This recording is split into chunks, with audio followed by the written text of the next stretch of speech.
తెలంగాణలో టీఆర్ఎస్ జాతీయ స్థాయిలో బీజేపీ ప్రజలకు భ్రమలు కల్పించడం వల్లే కాంగ్రెస్ ఓడిందని తెలంగాణ కాంగ్రెస్ అభిప్రాయపడింది. గడిచిన 7 నెలలుగా అనేక అంశాలపై మోదీ ప్రభుత్వం యూటర్న్ తీసుకుందని తెలిపింది. గతంలో ఏఐసీసీ విడుదల చేసిన మోదీ యూటర్న్ పుస్తకం తెలుగు అనువాదాన్ని గాంధీ భవన్లో కాంగ్రెస్ నాయకులు విడుదల చేశారు. ఇచ్చిన హామీల విషయంలో వెనక్కి తగ్గుతున్న మోదీ సర్కార్ను నిలదీస్తామని కాంగ్రెస్ నాయకులు ప్రకటించారు. సమావేశాలు ఎందుకు నడవనీయలేదండి? మాకేం కోపమా?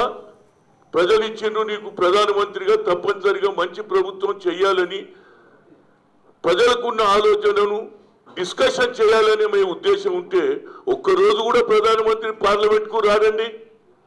వచ్చినా మాట్లాడాడు. మేమేమన్నాం, ఇన్సూరెన్స్ బిల్లు ఎట్టి పరిస్థితులలో డిస్కషన్ జరగాలి, ప్రధానమంత్రి వస్తే డిస్కషన్ పెడతామన్నాం. దానికి కూడా ఇవాళ ఆర్డినెన్స్ ద్వారా ఇవాళ ప్రజల నెత్తి మీద పెడుతున్నారు. యశ్వంత్ సిన్హా అన్నాడు ఇది అవసరం లేదన్నాడు, మాజీ ఫైనాన్స్ మినిస్టర్. ఇవాళ మీరు ఎందుకు పెట్టిందండి? అంతేకాదు ఆధార్ కార్డు ఇది బోకస్ అన్నారు. ఇవాళ అదే ఆధార్ కార్డు పనికి వస్తుందా లేదా?